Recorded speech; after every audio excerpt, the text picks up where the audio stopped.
Europe 1. Il est 8h39, Patrick Cohen. Le fin mot de l'info. Bonjour Raphaël Antoven. Bonjour Patrick, je suis encore ébloui par Julie là. Elle a une science qui m'épate. Elle m'épate. On en parle depuis ce matin évidemment. On revient encore sur la catastrophe Irma, l'ouragan le plus puissant jamais enregistré en Atlantique, qui a causé tant de dégâts, notamment à Saint-Martin. Oui, Irma a tous les attributs du monstre. C'est un titan de 1000 km dont les vents atteignent 350 km/h et qui a pris des proportions dantesques en traversant l'Atlantique, dont la température, disent les experts, est anormalement élevée. Autrement dit, Irma a l'air d'un monstre, mais Irma n'est pas un monstre. Irma est une conséquence. Irma est le résultat objectif et identifiable du réchauffement des océans. Vous voulez dire que l'homme est responsable d'Irma? Peut-être, je ne sais pas. C'est pas ça qui compte.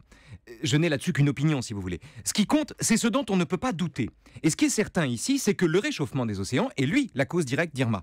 Et ça, c'est un point sur lequel climato-sceptiques et catastrophistes doivent s'entendre. Qu'on pense ou non que l'homme est responsable du réchauffement des océans, on ne peut pas penser que le réchauffement des océans soit la cause... On ne peut pas ne pas penser que le réchauffement des océans soit la cause d'Irma. Ce qui permet de parler aux climato-sceptiques. Que voulez-vous faire ? Est-ce que vous vous dites, puisqu'il n'est pas certain que l'homme soit responsable du réchauffement, à quoi bon changer nos comportements ? Ou bien est-ce que vous vous dites, puisqu'il est possible que l'homme soit responsable du réchauffement, alors faisons comme si c'était le cas ? Et comment trancher entre ces deux attitudes ? Eh bien, c'est le philosophe Hans Jonas qui aide les climato-sceptiques à sortir de ce dilemme dans un livre remarquable et indispensable aujourd'hui qui s'appelle « Le principe responsabilité ». Jonas part du principe que la technique moderne est devenue une menace et qu'à force de soumettre la nature, l'homme s'est confronté tout seul au plus grand défi qu'il ait jamais eu à relever, puisque c'est un défi dont dépend sa propre survie. Et pour relever ce défi, Jonas développe ce qu'il appelle une heuristique de la peur. Qu'est-ce que ça veut dire ? Eh bien, ça veut dire que la seule façon d'éviter la menace est de l'anticiper. La seule manière d'éviter le pire est d'en prévoir l'arrivée. Quand la technique était moins puissante, on était dispensé de redouter le futur. Désormais, on n'a plus le choix. Jonas le dit en latin.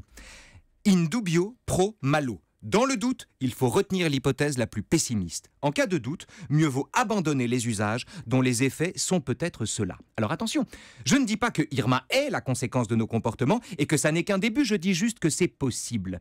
Je dis que dans le pire des cas, il y a un doute sur la responsabilité de l'homme et que dans le doute, nous n'avons pas le choix. Qu'on soit convaincu de la responsabilité de l'homme dans le réchauffement climatique ou qu'on ait un doute à ce sujet, la logique, la prudence et la sagesse commandent de faire comme si l'homme était responsable. Le fin mot de l'info. En matière Raphaël. de climat, la peur est toujours bonne conseillère.